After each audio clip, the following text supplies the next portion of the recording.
আসসালামু আলাইকুম রহমতুল্লাহি ওয়া বারাকাতুহু। শ্রদ্ধেয় শ্রী ভাই সব ও মা বোনেরা, বিসমিল্লাহির রহমানির রহিম, আলহামদুলিল্লাহি রাব্বিল আলামিন। সমস্ত প্রশংসা আল্লাহ সুবহানাহু ওয়া তাআলার জন্য।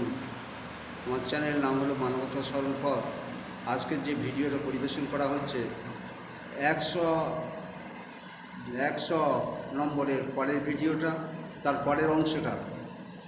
ওই অংশে এখানে ছিল যে যখন সেই মুসা আলাইহিস সালামের বোন তার মাকে নিয়ে এলো, আর মা আর তার ছেলে, সুতরাং সে ওই মায়ের দুধ পান করতে তার কোনো অসুবিধে নেই, সেই জন্য খুব যত্ন সহকারে দুধ পান করতে লাগলো।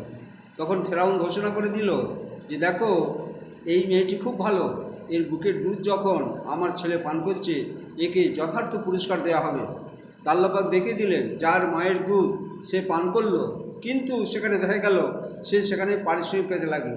আল্লাহ পাকের কুদরত দেখুন, যে আল্লাহ পাক এমন নিজাম চালু করলেন যে তার মায়ের দুধ সে গেল আর তার মা পারিশ্রমিক হিসেবে টাকা পেল। কিন্তু এইভাবে তারপর মুসা আলাইহিস সালাম যখন লাঠি হাতে নিয়ে দাওয়াত দিতেন, তখন কি সমস্যা ঘটল? তখন সমস্যাই ঘটল। তখন সেই অন্যান্য লোকেরা, ইনি যেমন হাতে লাঠি নিয়ে পাগড়ি বেঁধে মানুষের কাছে দাওয়াত দেয়, তারা উপহাস করার ছলে তারা দাওয়াত দিতে শুরু করলো। কিন্তু আল্লাহ সুবহানাহু ওয়া তাআলা তাদেরকে হেদায়েত দিলেন।